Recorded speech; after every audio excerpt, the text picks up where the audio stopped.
أعوذ بالله من الشيطان الرجيم. بسم الله الرحمن الرحيم.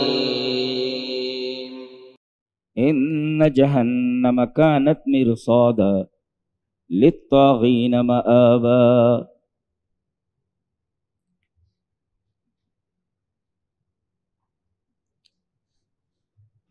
آج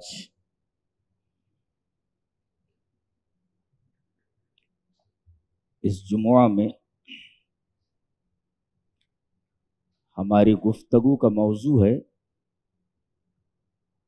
عذاب جہنم، جہنم کا عذاب۔ سب سے پہلے یہ جان لیں کہ یہ جو جگہ ہے جہنم، وہ کتنی بڑی ہے۔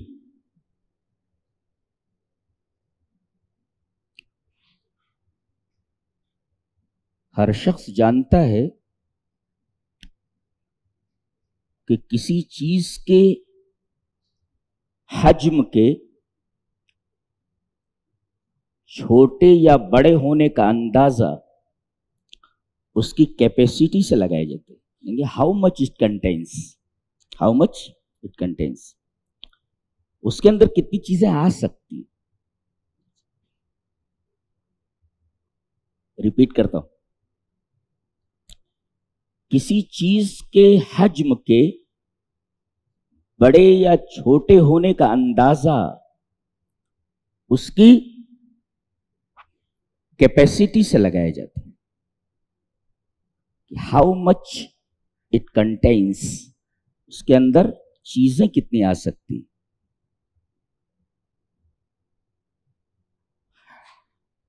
اللہ تبارک و تعالی نے جہنم کے بارے میں ارشاد فرمایا، یوم تقول لجہنم هل امتلأت وتقول هل من مزید۔ اللہ نے جہنم کا پیٹ بھرنے کا بھی وعدہ کیا ہے اور جنت کا پیٹ بھرنے کا بھی وعدہ فرمایا۔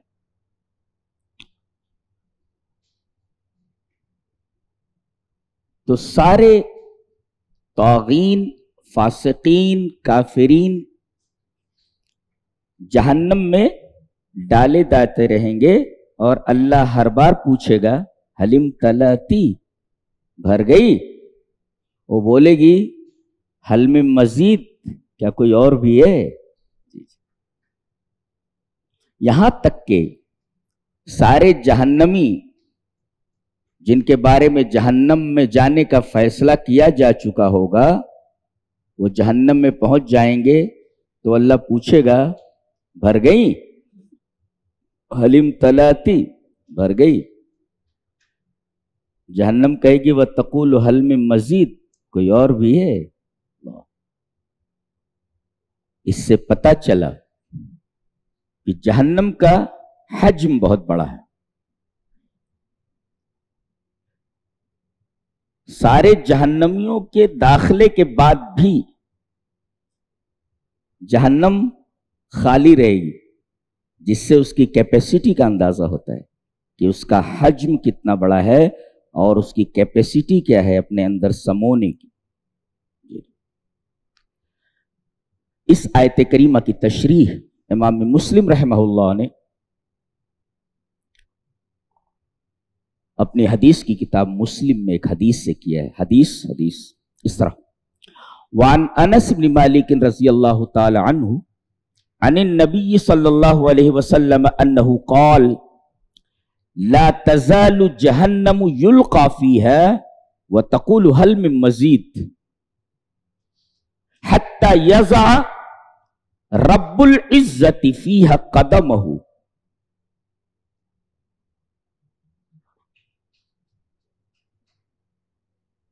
فتقول حتی یضع رب العزت فیہا قدمہ فینزوی بعضها الى بعض وتقول قط قط بعزتک وکرمک ولا يزال فی الجنت فضل حتی ینشی اللہ لہا خلقا آخر فیسکنہم فضل الجنہ، رواہ مسلم فی کتاب الجنت وصفت نعیمہا۔ یہ پوری روایت امام مسلم رحمہ اللہ کتاب الجنہ میں لائے ہیں، جہاں انہوں نے جنت اور اس کی نعمتوں کی صفتوں کے بیان کا چیپٹر قائم کیا ہے۔ ترجمہ یہ ہے، حضرت انس بن مالک رضی اللہ تعالیٰ عنہ فرماتے ہیں کہ نبی کریم صلی اللہ علیہ وسلم نے ارشاد فرمایا کہ لا تزال جہنم یلقی فیہا، جہنم میں لوگوں کو برابر ڈالا جاتا رہے گا اور پوچھا جاتا رہے گا، بھر گئی؟ ہر بار بولے گی وہ، حل من مزید، کیا کوئی اور بھی ہے؟ اب اللہ نے اس کا پیٹ بھرنے کا وعدہ کیا ہوا ہے، سارے جہنمیوں کے جہنم میں داخل ہونے کے بعد بھی اس کا پیٹ خالی رہے گا، تو اللہ تبارک و تعالی اپنا قدم اس کے اوپر رکھے گا، حتی یضع رب العزت فیہ قدمہ، اللہ جہنم میں اپنے پیر کو رکھے گا۔ اس کا مطلب اللہ کا قدم بھی ہے، لیکن التی تلیق بجلالہ وکمالہ، اس کی کیفیت ہمیں معلوم نہیں، لیکن اتنا ہے کہ اللہ تبارک و تعالیٰ کے دو قدم ہیں، اس لیے کہ وہ کرسی کے اوپر اپنے دو قدم رکھتا ہے، اور یہاں بھی جہنم میں وہ اپنے قدم کو رکھے گا، جس سے اللہ کے دو قدم، اللہ کے قدم ہونے کا ثبوت ملتا ہے کہ اللہ کے قدم، لیکن وہ قدم کیسا ہے اس کی کیفیت مجہول ہے، ہمیں معلوم نہیں۔ تو حتی یضع رب العزت فیہا قدمہ، جہنم میں اپنے پیر کو ڈالے گا، رکھے گا، فینزوی بعضھا الی بعض، تو جہنم کا ایک حصہ دوسرے حصے سے مل جائے گا، یعنی جہنم اپنی وسعت کے باوجود سکڑ جائے گی، ریڈیوس ہو جائے گی، سکڑ جائے گی، اللہ رب العزت کے پیر ڈالنے کی وجہ سے۔ اور یہاں یہ نہیں کہا گیا کہ حتی یضع اللہ فیہا قدمہ، جی یہاں اسم الجلالہ ذکر نہیں کیا گیا، نام ذکر نہیں کیا گیا، رب العزت کہا گیا۔ عزت کا مطلب ہوتا پاور، طاقت، اور یہاں طاقت کی ضرورت ہے، عزت کی ضرورت ہے۔ یہاں اللہ تبارک و تعالیٰ کا پاور یہ ہے، عزت یہ ہے کہ وہ اپنے پیر کو جہنم میں ڈالے گا اور جہنم کا ایک حصہ دوسرے حصے سے مل جائے گا، جہنم سکڑ جائے گی، اللہ جہنم پکار اکھٹ بول پڑے گی، وَتَقُولُ قَدْ قَدْ بِعِزَّتِكَ، بس بس تیری عزت کی قسم، تیرے کرم کی قسم، تو اتنا پاورفل ہے، بِعِزَّتِكَ وَكَرَمِكَ، اور تیرا کرم ایسا، تو کریم اتنا ہے کہ تو نے اپنے وعدے کو پورا کیا، میرے پیٹ بھرنے کا وعدہ کیا تھا، میرا پیٹ بھر گیا، تو اسی وجہ سے عزت کا حوالہ دیا گیا اور کرم کا حوالہ دیا گیا۔ عزت یہ دلیل ہے پاور پر، قوت پر، قدرت پر، اور کرم دلیل ہے اس کی سخاوت پر، جود کے اوپر، کہ اللہ تبارک و تعالیٰ کی عزت، اللہ تبارک و تعالیٰ کی قدرت ایسی ہے کہ جہنم کو بھر دے، اور اللہ تبارک و تعالیٰ کے کرم کی دلیل ہے کہ اس نے جو وعدہ کیا تھا پیٹ بھرنے کا، وہ وعدہ پورا فرمایا۔ تو یہ تو جہنم کا معاملہ ہے۔ آگے امام مسلم فرماتے ہیں جنت کا بھی یہی حال ہے، وَلَا يَزَالُ الْجَنَّةُ فَضْلٌ، جنتی سارے جنت میں چلے جائیں گے پھر بھی جنت خالی رہے گی۔ اب اللہ نے اس کو بھی بھرنے کا وعدہ فرمایا ہے تو کیا کرے گا؟ اپنا پیر ڈالے گا؟ نہیں، حتی ینشی اللہ لہا خلقا آخر، جنت کے لیے ایک دوسری مخلوق پیدا کرے گا، پتہ نہیں کون سی مخلوق، ایک نئی مخلوق پیدا کرے گا اور ان کو جنت میں داخل کرے گا، فَيُسْكِنُهُمْ فَضْلَ الْجَنَّةِ، جنت کے اندر جو خالی جگہ ہے اس خالی جگہ کے اندر اللہ تبارک و تعالی اس نئی بنائی ہوئی مخلوق کو بسا دے گا، فَيُسْكِنُهُمْ بسا دے گا ان کو۔ سوال پیدا ہوا کہ جہنم کو بھرنے کے لیے اللہ تبارک و تعالی نے اس میں اپنا قدم رکھا، لیکن جنت کو بھرنے کے لیے اس میں اپنا قدم نہیں رکھا بلکہ ایک دوسری مخلوق کو پیدا کیا۔ یہ بھی اللہ تبارک و تعالیٰ کی رحمت کی دلیل ہے، اس لیے کہ جہنم بھری نہیں تو اس کے لیے اگر دوسری مخلوق کو پیدا کرتا اس کو بھرنے کے لیے تو اللہ تبارک و تعالیٰ کی رحمت کے خلاف تھا کہ ایک مخلوق جس نے کوئی گناہ نہیں کیا بلا وجہ اور بلا سبب اللہ تبارک و تعالیٰ اسے جہنم میں ڈال رہا ہے تو اللہ تبارک و تعالیٰ کی رحمت کے خلاف تھا، تو یہ اس کے رحم کے خلاف تھا. اس وجہ سے اللہ تبارک و تعالیٰ نے دوسری مخلوق کو پیدا کر کے اس میں نہیں ڈالا، بلکہ اپنا پیر رکھا، جس کی وجہ سے جہنم بھر گئی، سکڑ گئی. اور رہا جنت کا معاملہ، تو ایک ہے عدل اور ایک ہے فضل. اسی وجہ سے امام مسلم رحمہ اللہ فضل لا رہے. جی فضل لا رہے. فضل میں اور عدل میں فرق ہے. جیسے آپ نے دو آدمیوں کو کام پر رکھا اور کہا کہ 10 بجے سے لے کر 4 بجے تک دونوں کو ایک ہی کام کرنا ہے، یہی کام کرنا ہے، اور جیسے ہی تمہارا کام ختم ہوگا ہر ایک کو 100 روپے ملیں گے. اب جب کام ختم ہوا تو ہر ایک کو 100 روپے دے دیے گئے.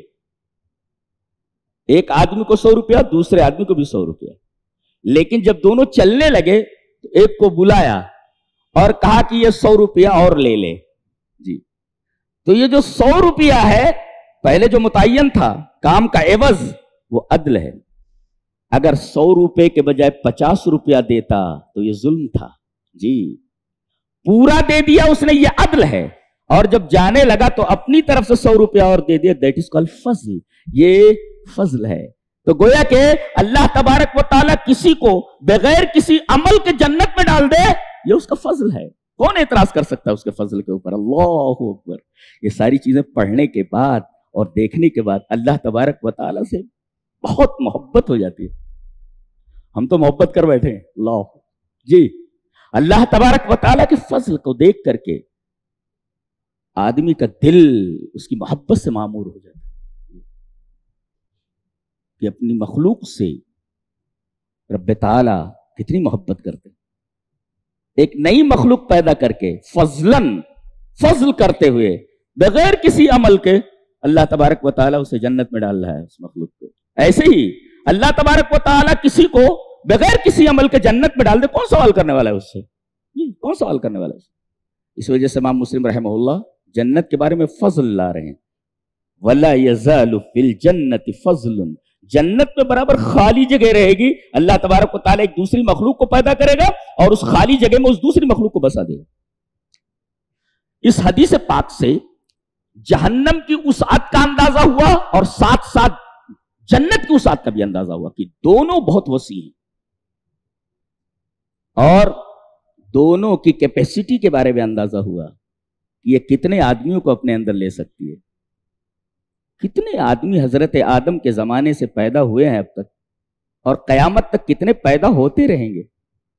اس میں کچھ کافر ہیں، کچھ مومن ہیں، کچھ جہنمی ہیں، کچھ جنتی ہیں.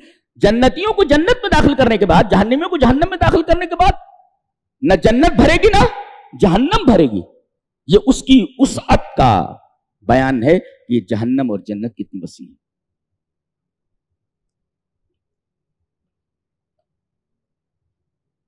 اب ظاہر ہے کہ اتنی وسیع ہے جہنم، تو اس میں جو جہنمی ڈالے جائیں گے وہ اس حجم کے نہیں ہوں گے جو حجم ان کا دنیا میں تھا. ارے وہ آگ ایسی ہے کہ اس بدن کے ساتھ، بدن کے اس حجم کے ساتھ اگر اس میں ڈال دیا جائے مچھر کی طرح جل جائے گا. وہ مچھر کی طرح جل جائے گا. اسی وجہ سے اللہ تبارک و تعالی جہنمیوں کے بدن کو، اس کے حجم کو بڑھا دے گا. بہت ساری احادیث اس بات کی دلیل ہیں کہ جہنمیوں کی خالی ڈاڑھ ہے، جو ڈاڑھ ہے، مول جس کو بولتا ہے ڈاڑھ، وہ کتنی بڑی ہوگی؟ آئیے نبی پاک صلی اللہ علیہ وسلم سے پوچھ لیتے ہیں. حدیث اس طرح. وعن ابی ہریرہ رضی اللہ تعالی عنہ قال قال رسول اللہ صلی اللہ علیہ وسلم زرس الکافر او ناب الکافر مثل احد وغلظ جلدہ مسیرۃ ثلاث رواہ مسلم فی کتاب الجنۃ وصفۃ نعیمها. حضرت ابو ہریرہ رضی اللہ تعالی عنہ فرماتے ہیں کہ نبی اکرم صلی اللہ علیہ وسلم نے ارشاد فرمایا کہ جہنمیوں کے داڑھ کو اگر جاننا ہو تو جانو کہ یہ داڑھ کتنی بڑی ہوگی. مول اس کا کتنی بڑی ہوگی؟ فرمایا گیا احد پہاڑ کے برابر. بتائیے اگر ڈاڑھ احد پہاڑ کے برابر ہے تو بدن کتنا بڑا ہوگا, اور بدن جتنا بڑا ہوگا عذاب اتنا ہی ان کو محسوس ہوگا.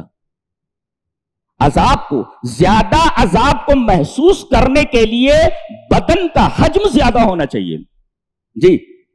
اسی وجہ سے اللہ تبارک و تعالی انسان کے بدن کے حجم کو بڑھا دے گا, یہاں تک کہ اس حدیث سے معلوم ہوا کہ ایک جہنمی کی جو ڈاڑھ ہے وہ احد پہاڑ کے برابر ہوگی.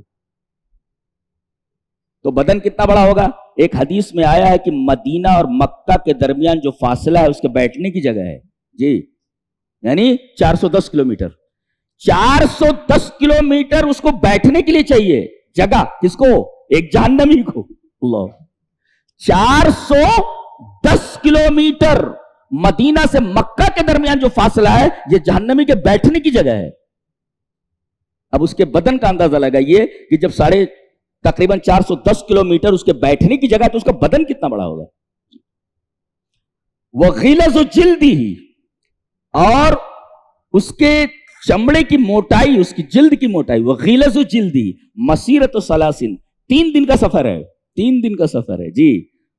محدثین نے اندازہ لگایا ہے کہ اس کی جلد کی موٹائی غلظ جلد ہی یہ 42 ہاتھ ہے, تقریباً 63 فیٹ, 63 فیٹ.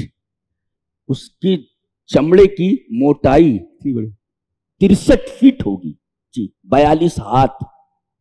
بیٹھنے کی جگہ مکہ اور مدینہ کے درمیان 410 کلومیٹر بیٹھنے کی جگہ, ڈاڑھ احد پہاڑ کے برابر. وہ غلظ جلد ہی 42 ہاتھ یعنی 63 میٹر جو ہے اس کی جلد کی موٹائی ہوگی. اللہ, یعنی جہنم کے عذاب کو محسوس کرنے کے لیے, اس کی شدت کو محسوس کرنے کے لیے آدمی کے حجم کا بہت بڑھا ہوا ہونا چاہیے, ورنہ اس حجم کے ساتھ اگر جہنم میں ڈال دیا گیا تو بھنگے کی طرح جل جائے گا, مچھر کی طرح جل جائے گا وہ. اللہ, یہ تو ہوا جہنمیوں کے حجم کا معاملہ.